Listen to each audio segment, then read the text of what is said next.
Hola hermanos, el día de hoy 10 de noviembre del 2024 es 32º domingo del tiempo ordinario. Madre de Dios, 2 domingos. Y se nos acaba el tiempo litúrgico, este año litúrgico, perdón, el tiempo litúrgico, el año litúrgico. Se nos termina pues este año 2023-2024. Comenzaremos en 3 domingos, primer domingo de Adviento, 2024-2025, año jubilar. Así que para que vean ustedes cómo está la situación. Próximo domingo es Jornada de los Pobres, acuérdense, ¿eh? El Papa ha instituido esto hace ya varios años y claro, las lecturas del día de hoy hubieran venido muy buenas para esa Jornada de los Pobres, pero bueno, igual. Y luego recordarles que en varios lugares, aquí en mi diócesis, por ejemplo, tendremos mañana una colecta especial, ha comenzado ayer, lógico, no con la víspera, para ayudarle a los hermanos de la Arquidiócesis de Valencia. En el caso de España, por ejemplo, han decidido que se hará una colecta especial destinada precisamente a ayudar a las víctimas de la DANA en estos días. Pues evidentemente que bello todos los gestos de solidaridad que se puedan hacer en función de. Es cierto, los gobiernos se ocupan de ayudarle a las personas. Ahí, en la política. Es que los políticos en serio que cada día sorprenden más que lo que son, ¿verdad? Su bajeza se nota rápidamente, no todos, pero evidentemente hay una buena cantidad que hace mucho daño. Pero nosotros debemos pensar como iglesia también que nosotros no andamos buscando ningún tipo de publicidad, pero ahí en Paiporta, por ejemplo, en Valencia, realmente ha sido la iglesia la que ha puesto la mano y seguirá haciéndolo. No es un asunto de irse a tomar un par de fotografías, sino de hacer las cosas como se debe. Bueno, vamos. Fíjense, primer libro de los Reyes, capítulo 17, versículo del 10 al 16. En aquel tiempo el profeta Elías se puso en camino hacia Sarepta. Al llegar a la puerta de la ciudad, encontró allí a una viuda que recogía leña. La llamó y le dijo, tráeme por favor un poco de agua para beber. Cuando ella se alejaba, el profeta le gritó, por favor, tráeme también un poco de pan. Ella le respondió, te juro por el Señor tu Dios que no me queda ni un pedazo de pan. Tan solo me queda un puñado de harina en la tinaja y un poco de aceite en la vasija. Ya ves que estaba recogiendo unos cuantos leños. Voy a preparar un pan para mí y para mi hijo. Nos lo comeremos y luego moriremos. Elías le dijo, no temas, anda y prepáralo como has dicho, pero primero haz un panecillo para mí y tráemelo. Después lo harás para ti y para tu hijo, porque así dice el Señor Dios de Israel. La tinaja de harina no se vaciará, la vasija de aceite no se agotará, hasta el día en que el Señor envíe la lluvia sobre la tierra. Entonces ella se fue, hizo lo que el profeta le había dicho y comieron él, ella y el niño. Y tal como había dicho el Señor por medio de Elías, a partir de ese momento ni la tinaja de harina se vació, ni la vasija de aceite se agotó. Palabra de Dios. Te alabamos, Señor. Bueno, perdón que se me olvidó de recordarles que los domingos pues no hablo de ningún santo, sino que nos dedicamos directamente a hablar de las lecturas. Muy bien. Por eso también es el día que menos gente sigue la publicación. Es una cosa bien. El sábado y el domingo son los días que menos se sigue la publicación. En fin, vamos.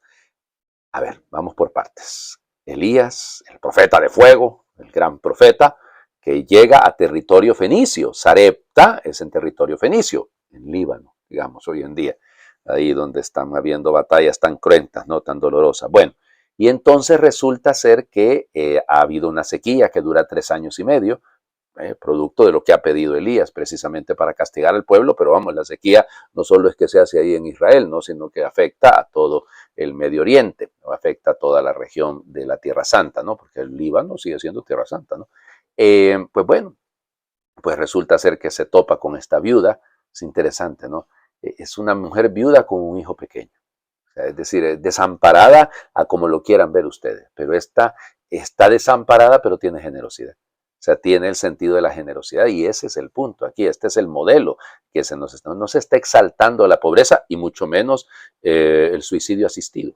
Sí, porque piénsenlo, esta mujer de alguna manera está queriendo decirle a Elías que va a morir. Pues sencillamente ya no hay nada más, hay un poquito de aceite ahí en la alcuza, hay un poquito de harina, no hay más. Es decir, entonces como que se echa a morir, casi como una actitud derrotista, fatalista, y ahí es donde entra precisamente la fe, ¿no? Te juro por el Señor tu Dios. Es interesante, ¿no? Porque ella sabe que él es un profeta, pero sabe que es un profeta de Yahvé, es un profeta del Dios de Israel, ella es fenicia, así que por lo tanto no son los mismos dioses, pero confía en el Dios de él, y en el Dios de él o por el Dios de él lo invoca para que no, mira, te juro por el Señor tu Dios, o sea, créeme, no es un asunto de invocar a mis dioses, sino de invocar al tuyo.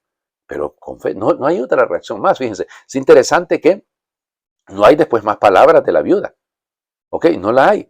Entonces, porque ella pudo haber de alguna manera reclamado, de alguna manera pudo haber alegado, ¿no? O sea, por favor, hombre, si es un poquitito de harina, ¿cómo te voy a hacer un panecillo? Y entonces, ¿qué va a quedar para mi hijo y para mí? Y claro, siendo mamá, cualquiera diría, bueno, le va a dar al hijo, ¿no? Pero ahí es donde entra la calidad humana de ella. Confía en el Señor. Sabe que a través de la palabra de este profeta, y con eso hay que tener mucho cuidado, ¿no? Porque pensaba yo mientras preparaba la meditación de hoy, en eso, porque es que hay algunos que también confían en las palabras que les decimos los que estamos investidos de autoridad religiosa, y cuidado, ¿no? Porque ahí el interés de Elías es legítimo en el sentido de un panecillo, pero no pide más. Tampoco es que Elías dice, acaba con todo, confía en que yo te voy, como pidiendo ahí, exigiendo. Ay, Señor, si ustedes se pusieran y yo a repasar algunas de las exigencias que ocurren en algunas de las iglesias que se dicen cristianas, y no estoy hablando de solo cristianas evangélicas y cristianas pentecostales o cristianas lo que sea, usted se asusta, ¿eh? Se asusta del nivel de manipulación en torno a los bienes que hay detrás de esto, ¿ya? A mí hace algún tiempo me mandaron un video en una reunión por ahí en un culto, en la que la gente llevaba las escrituras de la casa para dárselas al pastor, porque el pastor había revelado que eso era lo que Dios quería y que las casas quedaran a nombre de la iglesia, a nombre del pastor, no de la iglesia. No, tampoco, pues, es decir, también metamos la raíz cuadrada de las cosas, ¿verdad? Aquí Elías da una palabra, pero sin abusar, sin llegar al abuso, sin llegar a la posesión total, y por eso la viuda confía, sabe y espera en el Señor. Seguimos leyendo la carta a los hebreos, hemos estado leyendo ya desde hace ya varias semanas. Ahora llegamos, si yo les decía que la semana pasada estábamos en el culmen, fíjense entonces cómo deriva precisamente la reflexión en torno al sacerdocio de Cristo. Entonces carta a los hebreos, capítulo 9, versículos del 24 al 28. Hermanos, Cristo no entró en el santuario de la antigua alianza construido por mano de hombres y que solo era figura del verdadero, sino en el cielo mismo, para estar ahora en la presencia de Dios, intercediendo por nosotros. En la antigua alianza el sumo sacerdote entraba cada año en el santuario para ofrecer una sangre que no era la suya. Pero Cristo no tuvo que ofrecerse una y otra vez a sí mismo en sacrificio, porque en tal caso habría tenido que padecer muchas veces desde la creación del mundo. De hecho, Él se manifestó una sola vez, en el momento culminante de la historia, para destruir el pecado con el sacrificio de sí mismo. Así como estaba determinado que los hombres mueran una sola vez y que después de la muerte venga el juicio, así también Cristo se ofreció una sola vez para quitar los pecados de todos. Al final se manifestará por segunda vez, pero ya no para quitar el pecado, sino para salvación de aquellos que lo aguardan y en Él tienen puesta su esperanza. Palabra de Dios. Te alabamos, Señor. Volvemos a la reflexión aquella que hemos estado haciendo la semana pasada también con los filipenses, ¿no? Cristo no retuvo su dignidad, sus prerrogativas, sino que se hizo hombre, se abajó. Bueno, y ahora en esta comparación entre el sacerdocio de Cristo y el sacerdocio de la antigua alianza, yo insisto de nuevo en aquello que les he dicho en los últimos domingos, probablemente, muy seguramente, la carta a los hebreos fue escrita después de la caída de Jerusalén del año 70, cuando desapareció el templo y cuando desapareció el sacerdocio, cuando desaparecieron los sacrificios y los holocaustos, pues ahí en el templo de Jerusalén. Y entonces, pasado todo esto, entonces queda la duda para los judíos de cepa, los judíos que son por tradición judíos, pues, ¿y ahora qué hacemos? ¿No? Si ahora sin tener el templo, sin tener dónde ofrecer sacrificios, pues estamos realmente en el limbo, no tenemos un futuro, no hay una ruta, como les diría, marcada para el crecimiento de nuestra fe. Y ahí entra. Cristo es un sumo sacerdote que no ofrece, una vez es cierto, ¿no? Para la fiesta del Yom Kippur, digamos, para la fiesta de la expiación, el sumo sacerdote atravesaba aquella cortina que estaba ahí en el Shekinah, en el Santa Santorum, entraba y ahí ofrecía sangre por él, primero, porque también él era pecador, y por el pueblo, ¿no? Aquí Jesús ofrece una sangre por sí, no por sí mismo, sino para toda la humanidad. Y no necesita entrar porque él entra en el cielo, dice él. O sea, es y claro, aquí cuidado, porque, ay Señor, yo que escucho unas locuras a veces, ¿no? Nos reclaman a veces que la iglesia está matando a Jesús cada vez que celebra la Eucaristía, porque nosotros hacemos memorial, porque el sacrificio fue uno y fue para siempre. Cristo muerto en la cruz, en el ara de la cruz, en el altar de la cruz, murió una sola vez por la salvación de todos. Hacer memoria y actualizar ese misterio no es lo mismo que volverlo a matar, no es lo mismo que volverlo a sacrificar, porque es un único sacrificio que se prolonga y que tiene efectos hasta la eternidad. Así que por lo tanto lo que hacemos como iglesia es precisamente rememorar esto, hacer memoria de ello, pero no estamos en ningún momento volviendo a matar al Señor Jesús, claro que no. Lo que estamos haciendo, insisto, es manteniendo ese memorial que nos puede servir a todos para comprender el alcance de esto. ¿Qué es eso? ¿Ya? Así como estaba mandado que los hombres mueran una sola vez y que después de la muerte venga el juicio, así también Cristo se ofreció una sola vez para quitar los pecados de todos. Pero nosotros necesitamos actualizar esa entrega para que nos beneficie concretamente en esta memoria, en esta conmemoración, para que nos beneficie ahora, en el momento presente, y para que hoy, en el momento presente, sepamos responder a esta realidad. Vamos al Evangelio. Marcos, ya lo vamos terminando, ¿no? Piensa en el próximo domingo, ya 33º domingo, y luego la fiesta de Cristo Rey. O sea que bueno. Marcos capítulo 12, versículos del 38 al 44. En aquel tiempo enseñaba Jesús a la multitud y le decía: cuidado con los escribas, les encanta pasearse con amplios ropajes y recibir reverencias en las calles. Buscan los asientos de honor en las sinagogas y los primeros puestos en los banquetes. Se echan sobre los bienes de las viudas haciendo ostentación de largos rezos. Estos recibirán un castigo muy riguroso. En una ocasión Jesús estaba sentado frente a las alcancías del templo, mirando cómo la gente echaba allí sus monedas. Muchos ricos daban en abundancia. En esto se acercó una viuda pobre y echó 2 moneditas de muy poco valor. Llamando entonces a sus discípulos, Jesús les dijo: yo les aseguro que esa pobre viuda ha echado en la alcancía más que todos, porque los demás han echado de lo que les sobraba, pero esta en su pobreza ha echado todo lo que tenía para vivir. Palabra del Señor. Gloria a ti, Señor Jesús. Ok, bueno, parecen dos temas, llamémosles separados, distintos, casi opuestos. Yo creo que ven lo mismo. No perdamos de vista, la semana pasada nos hemos quedado con aquel escriba, se los he repetido varias veces a lo largo de este año litúrgico. Los escribas en el Evangelio de Marcos son realmente los enemigos de Jesús, no son los fariseos, no serán como el Sanedrín, como será en otros evangelios, o los judíos, como en el caso del Evangelio de Juan en general, sino que se trata de estos benditos escribas. La semana pasada ha alabado a un escriba, ahora señala, porque no todos son iguales. Este buen escriba no se compara.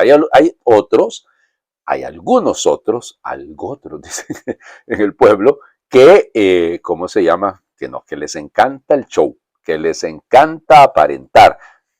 Amplios ropajes. Yo cada vez que pienso en esos amplios ropajes, me acuerdo que nosotros sacerdotes usamos amplios ropajes. Los primeros puestos, ¿a quién no le va a gustar? ¿A quién no le va a gustar que lo coloquen a usted en el primer puesto, en el lugar de honor? Sí, normal, ¿no? Y luego, fíjense, recibir reverencias en las calles. Y buscan los asientos de honor en las sinagogas. Y sobre todo, ahí viene la lectura, ¿no? Se le echan encima los bienes de las viudas. Yo he conocido en la vida, y se lo digo, gente interesada, madre de Dios, pero hasta de manera descarada, que busca la amistad, el auxilio, la ayuda de los ricos, y entonces hacen, y Dios mío, acompañan a algunos hasta la hora de la muerte para ver si les dejan algo. Nos dice Señor Jesucristo. El afán este no es un afán de ayudar a salvar, que eso sería legítimo, ¿no? Sino sencillamente el afán de llevarse todo lo que puedan. Por eso recibirán un castigo muy riguroso. Entonces, frente a estos ostentadores, está la sencillez de una mujer. Yo me quedo pensando, no sé si ustedes harán lo mismo, pero ¿habrá pensado Jesús en su mamá, que es una viuda pobre? Claro, y que lo ha dado todo. Repito, insisto, subrayo, ¿ya? Aquí nadie está de ninguna manera favoreciendo, alabando la pobreza como tal. Lo que se está alabando es la generosidad a pesar de la pobreza. Y discúlpenme, pero eso también lo he visto muchísimas veces. Gente que no tiene nada, pero lo da todo. Piensen, no es un asunto de dar 2 moneditas de muy poco valor, no. Es un asunto de darse plenamente. ¿Cuánta necesidad tenemos todos de tiempo, de atención, de cuidados? Y el que es capaz de darlo, siempre lo recibiremos con gran gratitud. Y ese es el punto. El agradecimiento, la sorpresa debería de darse, no debería, de hecho tendría que volverse una cosa natural para todos, el ser capaces todos de dar de lo que podamos y cuando podamos siempre, sin quedarnos con nada, sino dándolo todo. Ese es el asunto. Por eso digo, ¿no estaría pensando Jesús en su madre? Les invito a hacer oración. Gracias, Señor, por los pobres que nada tienen y aún reparten, por las personas que pasan sed y agua nos dan, por los débiles que a su hermano fortalecen, por los que sufren y comparten su consuelo, por los que esperan y contagian su esperanza, por los que aman aunque el odio les acorrale. Gracias, Señor, cuando crece la alegría y nos inunda, cuando dicen nuestros labios la verdad, cuando amamos el sentir de los sencillos, cuando abunda el bien y llena los hogares, cuando un hombre donde hay guerra pone paz, cuando hermanos le llamamos al extraño. Gracias, Señor, por estos milagros que suceden cada día, sin que a veces nos demos cuenta. Amén. Señor esté con ustedes y les bendiga Dios, el que es Padre, Hijo y Espíritu Santo, y su bendición descienda, les acompañe siempre. Muy feliz domingo para todos.